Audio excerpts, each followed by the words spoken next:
Morning, everyone. Yeah, I didn't want everyone to think I was the gardening expert. It's Cisco Morris. Thanks so much for being here. Ooh la la, right? That's what we've been saying everywhere we've been looking. Cisco, there's so much to see here, and people come here and they get a lot of ideas. So what are the best flowers you would say, or best plants to get this year? Well, I love Japanese maples. Okay. So, and there are ones, there's one called fairy hair. It only gets about this big in years. It's got little teensy leaves. I just love it. That's a good one. And now there's dwarf ginkgos. Okay. There's one, I told everybody it was called pipsqueak. Then an expert came to my garden and said, that's called munchkin, you dim-dim. But that's okay. We're all learning things, and people want to learn from you all the time, Cisco. We took some of your questions, and here's one of them. Aaron Hatfield, one of our King 5 viewers, wants to know, what's the best grass when you have dogs? oh, la, You have dogs, la. I have dogs. I've had dogs since I was a little kid. My wife and I actually measure how many years we've been married by how many dogs we've had. Makes sense. But here's the bad news. There's no grass that can deal with dogs. Okay. You know, and if you have more than one, they're going to tear that lawn to shreds. And all you could do is wait for them to get older. When they finally get a little older, they don't play quite as hard. And they're always going to have one trail through the lawn no matter what. But don't replace the lawn with mulch or anything. Just wait. You know, if they dig holes, that's the worst. Then you got to put some fencing over it or something, fill it up with soil, and you could put some seed in there.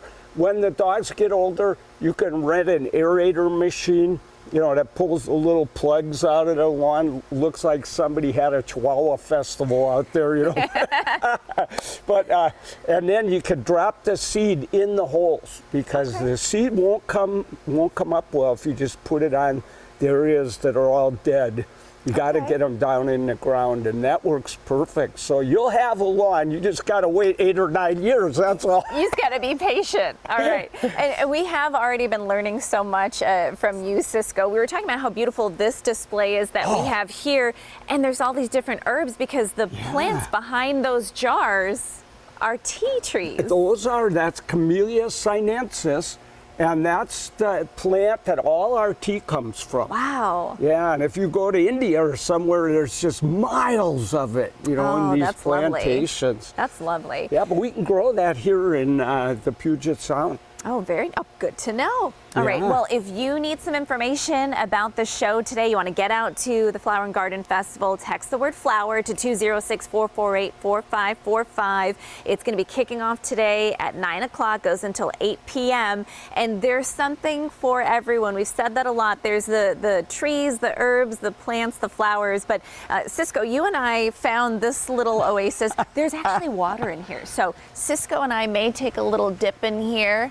Yeah, Get a little rubber ducky, have some tea. We'll test the waters out. Every garden should have a hot tub with a little ducky floating in there too. You gotta have the duck. That's important. Cisco said it. Everyone needs to have a hot tub in their garden. Thanks so much, Cisco. We'll send it back to you in the studio.